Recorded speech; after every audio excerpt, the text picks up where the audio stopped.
वंदनीय संत समाज, सम्माननीय धर्म प्रेमी भाइयों एवं भक्तिमती माता बहनों, प्रतिवर्ष यहाँ सत्संग का आयोजन होता है और आप में से अधिकतम लोग प्रतिवर्ष सत्संग का लाभ लेते हैं और जो लोग यहाँ नहीं आ पाते हैं वे लोग कहीं अलग जा कर के सत्संग सुनते हैं।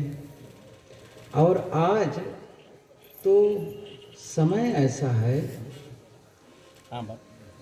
नया टेक्नोलॉजी जो नया विज्ञान का विकास ऐसा है कि यदि कोई सत्संग घर बैठे भी सुनना चाहे और जब चाहे सुन सकता है, क्योंकि संतों के भी प्रवचन मोबाइल में ऑलरेडी है। और संतों की बात मैं क्या कहूँ, गुरुदेव जी के प्रवचन यदि कोई सुनना चाहें तो वो जब चाहें तब। और मैं कभी कभी विनोद में ये कहा करता हूँ, पहले के लोग ठीक है, पहले के बारे में जब शास्त्रों में पढ़ो, पुराणों में पढ़ो, महाकाव्यों में कहीं कहीं ये चर्चा आती है कहीं कहीं कि पहले के लोग देवताओं को आह्वान करते थे मंत्रोच्चार करके और देवता प्रकट हो जाते थे। सुने हैं ऐसा होता, देवता प्रकट हो जाते थे और जो उनको वरदान चाहिए वो मांग लेते थे या वो खुद देने को तैयार होते थे। मैं आपकी तपस्या से खुश हूँ, जो वरदान चाहो मांगो। तो या बुला लेते थे संतों को, तो वो देवताओं को आ जाते थे, देवी देवताओं को बुलाने से। ये तो मुझे पता नहीं कि वो आते थे कि नहीं आते थे, कि केवल लिखा गया है। लेकिन आज वो सच है, आज वो सच है। कैसे सच है? आप मोबाइल ऐसा लेकर के, मोबाइल लेकर के नाम ले दो, बस यूट्यूब खोलो और नाम ले दो, सदगुरु श्री अभिलाष साहेब, वो प्रकट हो जाते हैं। फिर कहते हो बोलो साहब, वो बोलना शुरू करते हैं। अब उनका टाइम भी नहीं कि 11 बजे बोलेंगे कहो रात में, चाहे 1 बजे बोलो आओ, चाहे सुबह बोलो आओ, चाहे शाम को बोलो आओ। वो कभी नहीं कहेंगे मैं थक गया हूँ, वो बोलते ही रहेंगे। ये है कि नहीं है? जिसका भी नाम लो घर बैठे आ जाएंगे, बशर्ते आप चाहें। ये महत्वपूर्ण है। क्या आप यदि चाहेंगे तो सत्संग लाभ आप घर बैठे ले सकते हैं, और न चाहें तो वही साहब ने कहा जाके आंगन नदियाँ बहे सोकस मरे प्यास। तो या फिर कहते हैं ना कि नदी के पास जाकर के, गंगा में जाकर के भी आप प्यासे रह सकते हैं यदि ना चाहें तो, नज़दीक रह करके भी। असली बात है आपकी इच्छा। क्या आप सचमुच सत्संग चाहते हैं? और इसके पहले आपके मन में प्रश्न होगा, हम सत्संग चाहते ही क्यों हैं? जिस दिन इसका समाधान हो जाएगा आप सत्संग से जुड़ जाएंगे। जिस दिन ये हो जाएगा क्यों चाहते हैं। ये कोई मनोरंजन का साधन नहीं है कि आप इससे आकर के मनोरंजन करें। कुछ लोग आते हैं, बातचीत करते हैं लंबे समय तक, कुछ मिनट या घंटा कह लो, बातचीत करेंगे फिर जाएंगे कि बहुत अच्छा समय बीता।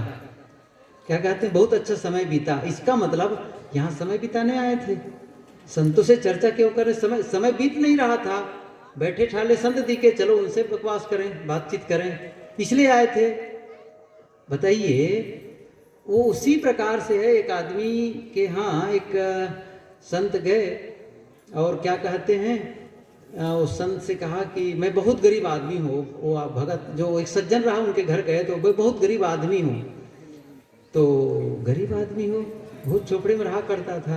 तो संत ने कहा गरीब हो, लेकिन तुम्हारे पास तो एक अद्भुत चीज मैं देख रहा हूँ यहाँ पर। वो चटनी पीस रहा था, सिलबट्टे में से चटनी पीस रहा था।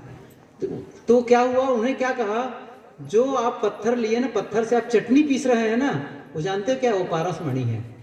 पारस पत्थर है, वो साधारण पत्थर नहीं है, साधारण पत्थर है। और क्या पीस रहा है? वो चटनी पीस रहा है। जिससे वो धनी हो सकता था, लेकिन उसके होने के बावजूद वो गरीब बना हुआ है, गरीब बना हुआ है। यही बात हम लोगों की है, यही बात हम लोगों की है। सब मतलब हमारे पास तो है, लेकिन उसका हम उपयोग नहीं कर पा रहे हैं। तो जो हमें सत्संग का लाभ यदि जच जाए, ये पता चल जाए कि सत्संग से ये होता है, तो क्या होगा? जीवन इसी से बदलेगा। तो मैं क्या कह रहा था कि पहले ये तय कर लो कि सत्संग करते ही क्यों है, आपको पता चलना चाहिए। और जब ये अनुसंधान जब करने लग जाएंगे तो आप सत्संग से लगातार जुड़ जाएंगे। मैंने क्या कहा, ये कोई मनोरंजन का साधन नहीं है, मनोरंजन का साधन नहीं है। कोई आकर के सत्संग में इसको मनोरंजन का साधन मिले माने तो उसी प्रकार से है जैसे कोई पारस पत्थर से चटनी पीसे, है ना, हल्दी मिर्चा पीसे, किससे? पारस पत्थर से।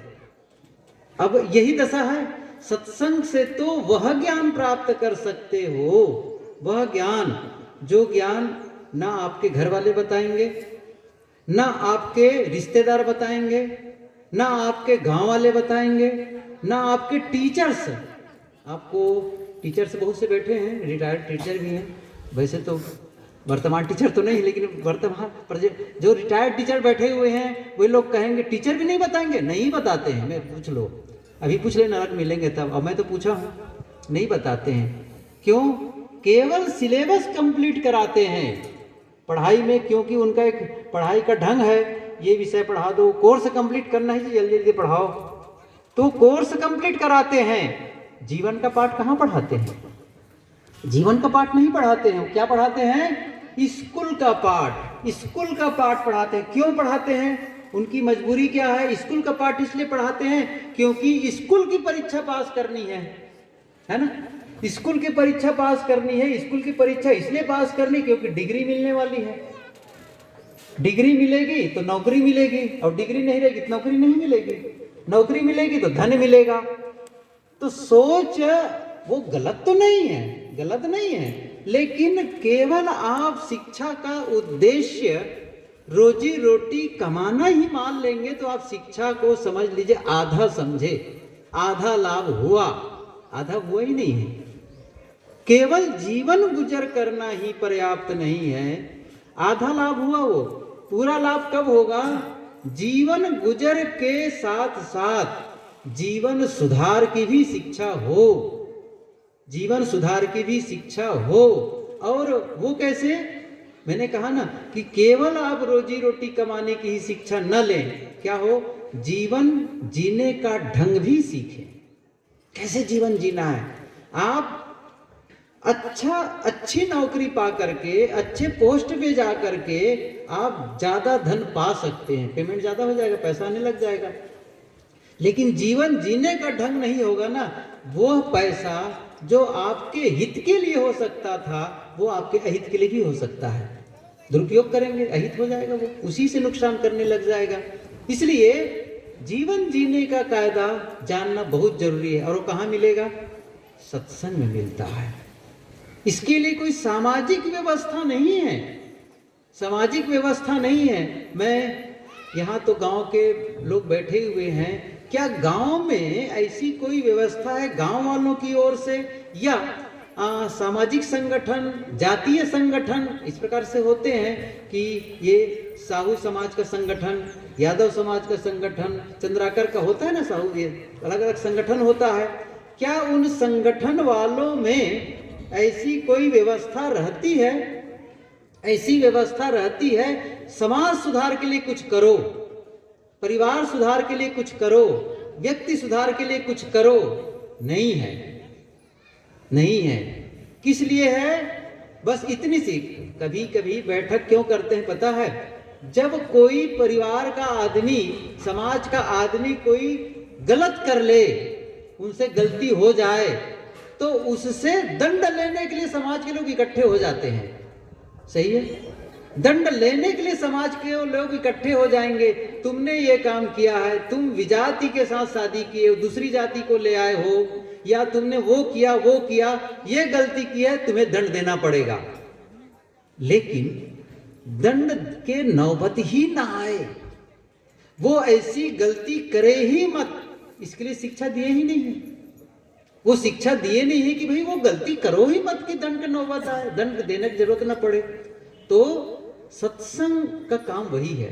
क्या करना है? सत्संग का काम है कि आपको ऐसा जीवन जीने का ढंग बताए। सत्संग में यही है कि ऐसा जीवन जीने का ढंग बताए जहां आप अपराध न करें, गलत न करें, अन्याय न करें, व्यसन न करें, विवाद न करें, लड़ाई झगड़ा न करें। तो उसके उल्टा आपको जो करना है, अर्थात आप सदाचार और नैतिकता का जीवन जिए, प्रेम और मैत्री का जीवन जिए, आनंद का और सुख का जीवन जिए, इसी के बारे में सत्संग में बातें होती हैं। मैं इसलिए कह रहा हूं कि आप और हम केवल रोटी से जिंदा नहीं रह सकते हैं। ये तो मैं क्या कह रहा हूं, ईसा मसीह ने साफ साफ कहा है। ईसा मसीह के वाक्य ही ये है कि आप केवल रोटी से जिंदा नहीं रह सकते हैं। You can not live by bread alone, ये उनकी पंक्ति है। आप केवल रोटी से जिंदा नहीं, रोटी का मतलब है भोजन, केवल भोजन से आप जिंदा नहीं रह सकते हैं, नहीं रह सकते हैं। मैं आपको एक उदाहरण बता दूं, उदाहरण का मतलब प्रयोग बताऊं कैसे, ये कैसे संभावना है इसके। एक मकान हो और बहुत सुंदर मकान हो, सारी सुविधाओं से परिपूर्ण मकान हो, वहां आपको रख दिया जाए, खाने पीने की कोई कमी नहीं, खाने पीने की कोई कमी नहीं, वहां भोजन की व्यवस्था है, आपको भोजन मिलेगा पर्याप्त। लेकिन होगा क्या, वहां आप अकेले रहेंगे, कोई आपके साथ नहीं रहेगा, कोई आपसे बात नहीं करेगा, कोई आपसे नहीं मिलेगा, कोई वार्ता नहीं होगी। कोई वार्ता मतलब केवल मुंह से नहीं, आंख से भी नहीं, कहीं वार्ता नहीं होगी, कोई आदमी नहीं मिलेगा। कितने दिन जिंदा रहेंगे? आपको अनुभव हो रहा है? अकेले, केवल अकेले, सारी व्यवस्था होते हुए भी आप अकेले सही सलामत लंबे समय तक नहीं रह सकेंगे, सही सलामत नहीं रह सकेंगे, पागल हो जाएंगे। कितना समय लगेगा बताऊं? ये रिसर्च हुआ है, एक राजा ने यही किया ही है। एक परिवार जो खाता पीता सब कुछ था, उनको कहा गया हम एक प्रयोग करना चाहते 6 महीना के लिए। एक तो स्वस्थ शरीर था उनका, स्वस्थ शरीर था, और उनको कहा गया कि हम परिवार वालों के लिए सारी जिम्मे लेंगे, अतिरिक्त पैसा देंगे, अतिरिक्त पैसा देंगे, आपको इस भवन में 6 महीने रहना है, सारी सब कुछ रहेगा, और जब सही सलामत निकलोगे तो आपको और पैसा दिया जाएगा। हमने कहा ठीक है, सारी सुविधाएं है ये। 6 महीना किसी से मिलना जुलना नहीं, कोई पढ़ना लिखना नहीं, कोई देखना सुनना नहीं, मोबाइल और टीवी नहीं। पता है आपको, ज्यादा दिन नहीं लगे, ज्यादा दिन लगे, 1 महीने में ही वो पागल हो गया, पागल हो गया। अच्छा, आपको लगता है कि ये गलत है तो आप आ जाइए आश्रम में, हमारे सूरत में, हम प्रयोग करा देंगे आपको। एक कमरा में रख देंगे बंद, वहाँ टॉयलेट बाथ सब अटैच रहेगा, और आपको भोजन खिड़की से देंगे, ऐसा पूरा चेहरा बंद करके, किसी से बात नहीं करेंगे। 1 महीना कितने लोग रहेंगे? नहीं रहेंगे, सही कह रहा हूँ नहीं रह सकते हैं। तो भोजन के अलावा फिर क्या चाहिए? समझ रहे हैं ना? कुछ चाहिए, कुछ चाहिए, वो क्या चाहिए वो देख लो, पता चल जाएगा क्या चाहिए। हमें मनुष्यों के साथ रहना और उनके साथ में प्रेम पूर्ण संबंध बनाना, प्रेम पूर्ण संबंध बनाना आपस में। और वो आप पेट को खुराक, शरीर को खुराक दे रहे हो, शरीर को खुराक, मन को खुराक दे ही नहीं रहे हो। भोजन आप डालते हैं किसका है? शरीर का खुराक है। और जो मैं कह रहा हूं किसका है, किसकी खुराक है? वो मानसिक खुराक, मानसिक खुराक है। और केवल शरीर के खुराक से काम नहीं चलने वाला है, अंतरात्मा को भी खुराक चाहिए, और वो हमारे पास है नहीं, तो फिर कहां से मिलेगा? इसलिए आवश्यकता है। अच्छा, दूसरी बात, केवल परिवार, अच्छा परिवार भर में रह ले तो भी काम नहीं चलेगा। परिवार में तो रहते हैं, लेकिन परिवार में भी सुख से नहीं रहते हैं, लड़ते और झगड़ते रहते हैं, द्वंद्व में रहते हैं, द्वेष पालते रहते हैं, आपस में तनातनी रहते हैं। घर में ही रहेंगे, घर में, लेकिन बातचीत बंद है, बातचीत बंद है। पिता पुत्र में भी बातचीत बंद है तो भाई भाई में भी बंद है, सास बहू में भी बंद है, और सास बहू तो दूर की बात है, पति पत्नी में बंद है। होता है कि नहीं होता है? तो अनुभव होगा, तो अनुभव सबको होगा, कुछ ना कुछ तो होगा ही, भले 2 दिन का हो, किसी किसी 2 महीने चल जाता है, तनातनी रहता है, क्यों जरूरत है? एक ही घर में तो रह रहे हो, एक ही कमरे में रह रहे हो, और कई बार तो एक ही बिस्तर में दोनों सोते हैं, लेकिन एक पूरब तरफ मुंह फुला के सोए, दूसरा पश्चिम तरफ मुंह फुला के सोए हैं। ये सुखी जीवन है? ये क्या इसी के लिए रोटी कमा रहे, इसी के लिए नौकरी किए हैं कि हम पत्नी को इसीलिए शादी किए, पत्नी आगे लड़ूंगा कह के, या शादी करके जाऊंगी तो पति से लड़ना है क्योंकि लड़ने का अवसर नहीं मिल रहा है घर में, इसीलिए है। अच्छा, जब भावर घूमते सात भावर, तो संकल्प लिए का ठीक है अभी शादी हो रही है, कुछ दिन के बाद में कुछ लड़ाई झगड़ा भी करेंगे तभी तो आनंद आएगा। एक बहू थी, बहू नहीं शादी हो रही थी, शादी भी नहीं, वो क्या कहते हैं शुरू में जो देखने जाते हैं, सगाई समझ लो, चलो सगाई, बैठे थे सब लोग, या सगाई की बात हुई कि सब बैठे, मतलब वर पक्ष वो लोग बैठे और वो भी, तो लड़की से कुछ बातचीत कर लेते हैं, भाई ठीक ठाक है कि नहीं, कैसे है, ऐसे कह करके। तो बातचीत करते करते लड़की ने पूछा कि, क्योंकि वो भी जानकारी चाहती थी कि ये लोग कैसे संस्कार वाले हैं, उन्होंने पूछा कि आप लोग रामायण का सीरियल देखे हैं? क्या कहा? रामायण का सीरियल देखे हैं? तो उसने क्या, वो लोग क्या कहे, हाँ रामायण का सीरियल देखे हैं, ठीक है। फिर उसने वो पूछती है, अच्छा महाभारत देखे हैं? तो एक महाभारत तो नहीं देखे हैं। तो कहा कोई बात नहीं, मैं आकर दिखा दूंगी महाभारत मैं आऊंगा तब दिखा दूंगी महाभारत।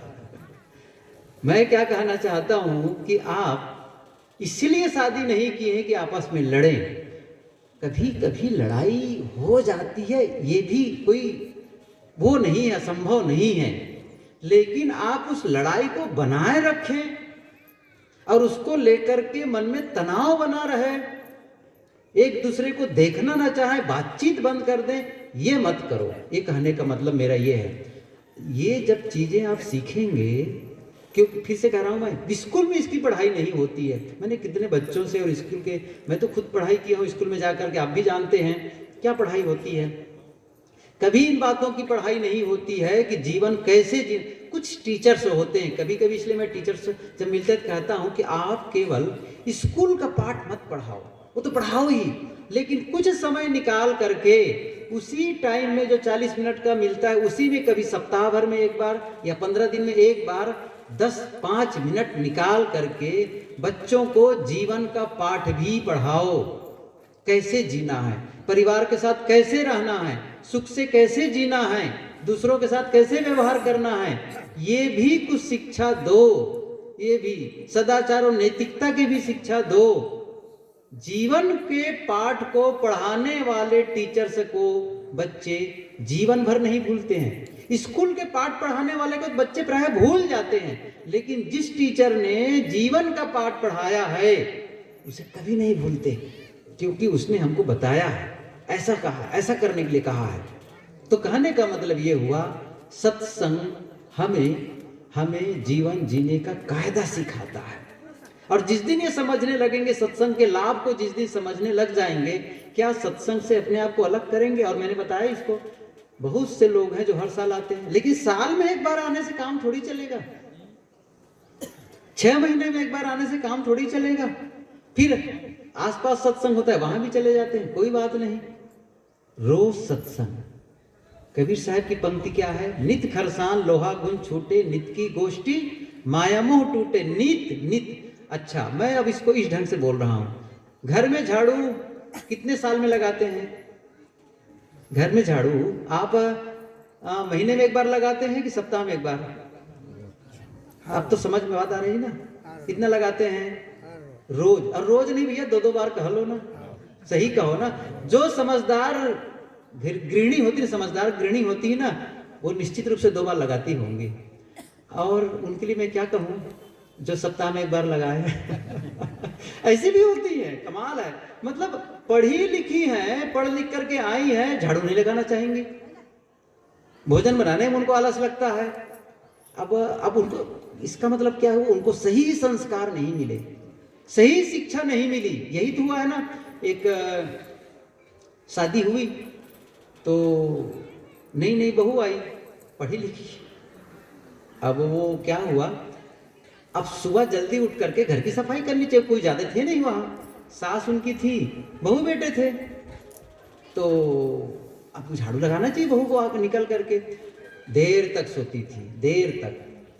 सास ने सोचा अब नई बहू आई है, अब मैं कैसे कहूँ कि तुम झाड़ू लगाया करो कह करके, वो तो खुद समझना चाहिए उनको, नहीं कही। तो एक दिन तो छोड़ दिए, दूसरे दिन सोची आज भी नहीं उठी। उसने सोचा, सास क्या सोचती है कि अब मैं ही झाड़ू लगाऊं, मैं झाड़ू लगाऊं तो कम से कम मुझे झाड़ू लगाते देख करके वो लाज करके उठेगी। देखो सास, माता जी माँ झाड़ू लगा रही है, मुझे झाड़ू लगाना चाहिए। झाड़ू लगाने लगी सास, और पूरी झाड़ू लग गई, सफाई हो गई, घर के उठने का नाम नहीं है, वो आराम से उठती थी वो। अब ये क्रम सप्ताह भर हो गए। अब पति महोदय वो भी साथ में सोता था, वो देखता था कि माँ झाड़ू लगाती है और ये उठने का नाम नहीं लेती है। अब नहीं आई, मैं कहूँ कि झाड़ू लगाओ तो पता नहीं कैसे उनको लगे, क्या लगे, बुरा लगे, क्या हो, तो वो भी नहीं कहा। तो उसने क्या सोचा, कोई बात नहीं, एक उपाय करता हूँ, माँ के बदले में मैं झाड़ू लगाऊं। जब मैं लगाऊंगा तब तो इनको कुछ लगेगा कि चलो मेरे श्रीमान ही झाड़ू लगा रहे हैं, तब तो झाड़ू लगाने आएगी। अब उसने क्या किया कि अगले दिन जा करके सुबह उठा, माँ झाड़ू लगा रही थी, वो भी गया, कहा माँ ये झाड़ू मुझे दे दो, मैं लगाऊंगी। क्षमा करें, मैं लगाऊंगा। बेटा ने क्या कहा, झाड़ू मैं लगाऊंगा। तो माँ ने क्या कहा, बेटा झाड़ू लगाना हम स्त्रियों का काम है, तू बेटा है, तू जा, मैं लगा लूंगी। उसने कहा नहीं, झाड़ू मैं लगाऊंगा। और माँ क्या कहती, मैं लगाऊंगी, वो कहता मैं लगाऊंगा। इस प्रकार से दोनों में बातचीत होने लगी। बहू रानी सुन रही अंदर सोए कि दोनों कह रहे हैं कि मैं झाड़ू लगाऊंगी, आग्रह कर रहे हैं एक दूसरे के साथ में, बातचीत हो रही है। तो वो अब सुन रही है और हंस रही है, कैसे लोग लड़ रहे हैं, झाड़ू लगाने के लिए लड़ रहे हैं, देखो तो सही, झाड़ू लगाने के लिए लड़ रहे हैं। बाहर आती है और कहती है, अरे क्यों लड़ते हो झाड़ू लगाने के लिए, मैं उपाय बताती हूँ, एक दिन झाड़ू आप लगा लेना, एक दिन झाड़ू आप लगा लेना। समझ रहे हैं? ऐसी बहू मिलेगी कैसे करोगे? सही। अच्छा ऐसा क्यों हुआ? इसका मतलब ये हुआ कि उनको सही संस्कार नहीं मिले। मैं वही तो बता रहा हूं यहाँ पर, वही बता रहा हूं। ऐसी स्थिति में क्या करना है कि आप, खास करके माताओं से निवेदन है, आप उनको केवल स्कूल की विद्या भर मत दो, जीवन की विद्या सिखाओ, जीवन की विद्या को। ये हमारे भारतीय परंपरा है, भारतीय सिस्टम है, चाहे मानसिकता है। दोनों पति और पत्नी दोनों नौकरी करते हैं और दोनों 8 घंटा मेहनत करके ऑफिस से आए हैं, और दोनों जब लौटेंगे घर में तो चूल्हा कौन फूकेगा? बताओ मुझे। ये लोग तो मूछ में ताव देकर बैठेंगे, अखबार पढ़ते रहेंगे, टीवी देखते रहेंगे, वो जाएगी। अच्छा मैं कितनी लड़कियों से कहता हूँ, ठीक है बेटी तुम पढ़ो, लेकिन पता है तुमको, तुम जा करके किसी अफसर के साथ तुम्हारी शादी हो, तुम भी नौकरी कर रही हो, और लौटोगी तब रोटी कौन बनाएगा? मैं ही बनाऊंगी साहब। सोच रहे हैं होना क्या चाहिए? दोनों तो बराबर मेहनत की हो ऑफिस जा करके, तो आकर के साथ में सहयोग करो।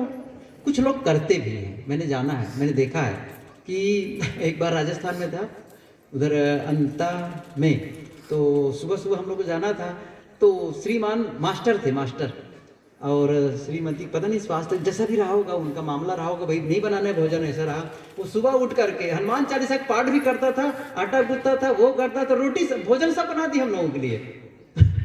ये मुझे अच्छी तरह से पता है। कहने का मतलब यह हुआ कि जब ये संस्कार नहीं देंगे, साफ सफाई के संस्कार नहीं देंगे, घर द्वार के संस्कार नहीं देंगे, साथ साथ में घर वालों के साथ कैसे बातचीत करनी है, ये सारी बातें जब नहीं बताएंगे तो कहां से मिलेगा? फिर उतना ही नहीं है, फिर सद्ग्रंथ पढ़ने की आदत नहीं डालेंगे, अच्छे विचारों को सुनने की आदत नहीं डालेंगे, तो कैसे बनेगा? आपके ही बच्चे स्कूल से आते हैं, घर में बस्ता फेंक देते हो, चले जाते हैं खेलने के लिए। क्या आपने कभी चिंता की है कि मेरे बच्चे के मित्र जहां वो खेलने जाते हैं, वो जिन लोगों के बीच वो खेलता है, जिन मित्रों के साथ रहता है, वो मित्र कैसे हैं, उनका स्वभाव कैसा है? कभी ख्याल किए, कभी केयर किए, कभी उसके बारे में निरीक्षण किए हैं? उनके घर वाले कैसे, जिनके साथ करते हैं? मैं आपको बताना चाहता हूं, घर के सदस्य, घर में जितने लोग हैं, कोई गाली नहीं देता, लेकिन बेटा, बच्चा छोटा, कोई भी बाहर जाके खेल के आया और गाली देने लग गया। कहां से सीख गया वो? कहां से सीख गया? बाहर जाकर के सीख गया, गलत खाना सीख गया। तो आप उसके महत्व को समझे, अच्छी संगत के महत्व को समझे। मैं एक चीज प्रश्न पूछता हूं अभी। अच्छा घर में प्रायः टीवी गांव में भी रखे, क्षमा करें, फ्रिज रखने लग गए हैं, फ्रिज गांव में भी। अच्छा फ्रिज रखते हैं आप लोग? अधिकतम घरों में फ्रिज होना चाहिए। मेरा प्रश्न क्या है, फ्रिज क्यों रखते हैं? फ्रिज क्यों रखते हैं? अच्छा, अभी तक पता नहीं है, वो भी मैं बताऊं। फ्रिज आप लोग रखे, वो भी मैं बताऊं।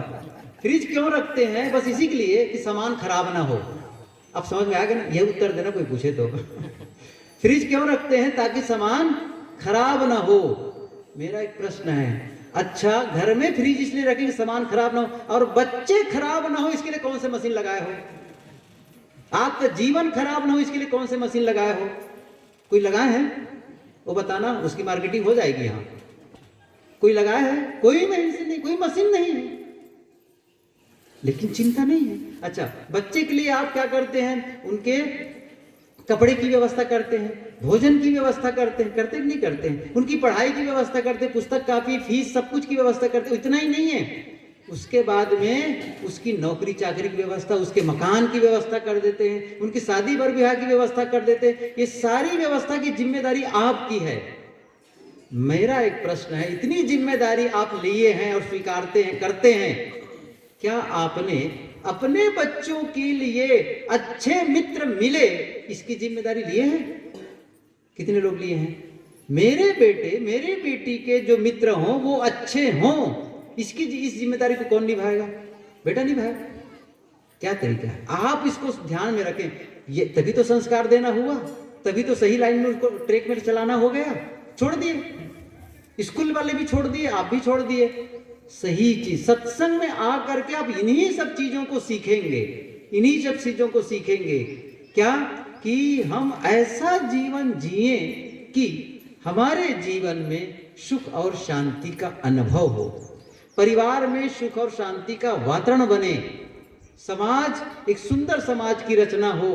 और जब आप ठीक होते हैं, परिवार के लोग आनंद से रहते हैं, और उन्हीं कई परिवारों को मिलकर के समाज बनता है, और वही कई समाजों को मिलकर के राष्ट्र का निर्माण होता है।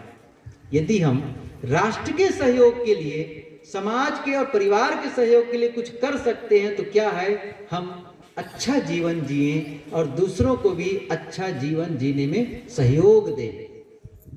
एक हिस्सा है, एक आप थोड़ा सा कंट्रीब्यूशन, आपका थोड़ा ना थोड़ा आपका कुछ ना कुछ हिस्सा होना चाहिए सुंदर समाज रचना के लिए, सुंदर एक परिवार की रचना के लिए, राष्ट्र को सुंदर बनाने के लिए ये सहयोग होना चाहिए। तो क्या सहयोग कर सकते हैं?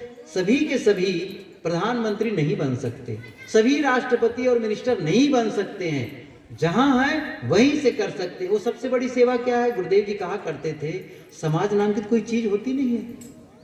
समाज का मतलब क्या होता है? मनुष्य, इकाई मनुष्य, इकाई मनुष्य। यदि उनमें से एक आदमी सुधरा तो समाज का एक इकाई सुधरा। एक सुधरने से, एक के एक करेंगे तो आगे भी बढ़ेगा, उसको कंट्रीब्यूशन होता है उसका एक दूसरे का। जैसे आप ताश के कार्ड, ताश के पत्ते का कोई घर बनाए, एक कार्ड को कोई खींच ले, एक कार्ड को, तो वो भरा जाएगा, और एक होता है तो वो कम बन जाता है। इसी प्रकार से व्यक्ति मिलकर समाज बनता है, और कोई एक व्यक्ति सुधरता है तो उससे समाज का एक हिस्सा सुधरा, और वो सुधारने का काम अपने से शुरू करना चाहिए। हम शुरू करें इस चीज को, तो उसके लिए, इस सुधार के लिए जो आधार है, इस सुधार के लिए जो आधार है वो है सत्संग, वो है सद्ग्रंथ। क्योंकि ज्ञान ही नहीं मिलेगा तो आप जिएंगे कैसे, जिएंगे कैसे? इसलिए मैंने कहा, क्या कहा था, भाई रोज सत्संग करना चाहिए। जैसे बताया ना, ये उदाहरण किसका? मकान का। रोज झाड़ू लगाते हैं, रोज स्नान करते हैं, रोज बर्तन साफ करते हैं, रोज की जरूरत है। क्यों? रोज गंदा हो जाते हैं। होता है कि नहीं होता है? ये गंदे हो जाते। अच्छा, फिर एक प्रश्न, क्या आप अपने मकान को गंदा करते हैं कि अपने आप होता है वो गंदा? अपने आप होता है, सही है कि नहीं? लेकिन साफ अपने आप नहीं होता है। सही कह रहा हूं? साफ अपने आप नहीं होता है। आप अपने कपड़े को अपने आप कोई साफ गंदा नहीं करता है, वो अपने आप कपड़ा गंदा हो जाता है, अपने आप हमारा शरीर गंदा हो जाता है, घर गंदा हो जाता है, बर्तन गंदे हो जाते हैं। तो ये सारी चीजें अपने आप, लेकिन अपने आप साफ नहीं होता है। सही है, करना पड़ता है। आप मकान में जाकर कहो मैंने तो गंदा किया नहीं, तो साफ हो जा, अपना से गंदा हुआ है तो। ऐसा नहीं होगा, ऐसा नहीं होगा। इसी प्रकार से मन भी है, मन भी ये गंदे हो जाते हैं। कुछ ऐसी परिस्थिति निर्मित होती है, लोगों का कुछ ऐसा व्यवहार होता है जिसको लेकर के मन ऐसा लगता है परेशान हो जाता है कई बार। आपका ही घर का कोई सदस्य, चाहे वो बेटा हो, बेटी हो, भाई हो, बहन हो, कोई भी सदस्य, कोई भी, चाहे बहू हो, कोई भी, उनसे ऐसी गलती हो गई जिसको लेकर के आप भीतर से इतना उद्वेगित, इतना परेशान हो गए, उफ, इसने ऐसी गलती क्यों की। अब वो आपके अंदर में एक द्वंद्व समझ गया है। एक प्रकार से वो जैसे गर्दा गुब्बार उड़ता है ना, वैसे ही आपके भीतर में एक बहुत बड़ा एक मतलब तूफान आ गया, तूफान आ गया। अब आप कैसे करेंगे उसको, बताइए। क्या उस तूफान को ठीक करने के कोई उपाय जानते हैं? क्या उस गर्दा गुब्बार को साफ करने का तरीका जानते हैं? नहीं जानते हैं, तो बना रहेगा, बहुत दिन तक बना रहेगा, वो बहुत दिन तक बना रहेगा।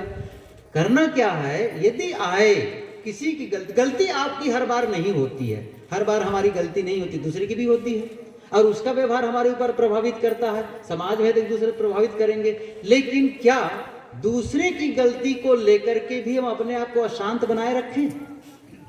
ये तो ये हुआ, उसने गलती की, सजा मैं भोग रहा हूं, होता हुआ कि नहीं? गलती उसकी है और सजा मैं भोग रहा हूं, क्योंकि अशांति ये सजा ही भोगना है, जलन ये सजा ही भोगना है, क्रोध ये सजा ही भोगना है। क्या ये इनाम है क्रोध करना? क्या ये इनाम है ताप में जलना, अंदर अंदर मनस्ताप में जलना? नहीं, आएगा, लेकिन उसके बाद आप उसे ठीक कर दें। इसी को मैं झाड़ू लगाना कह रहा हूं, और यही कबीर साहब का संदेश भी है, अंदर झाड़ू दे के कूड़ा दूरी बहाओ। साहब ने क्या कहा है, हम कबीर के अनुगामी बनते, मैं कबीर की ही बात नहीं करता, किसी भी संत के अनुगामी बने, आप किसी भी संप्रदाय से जुड़े, कोई नहीं कहेगा कि आप गंदा मन वाला बनो, जीवन में सदाचार और नैतिकता का पालन न करो, ये कोई नहीं कहेगा।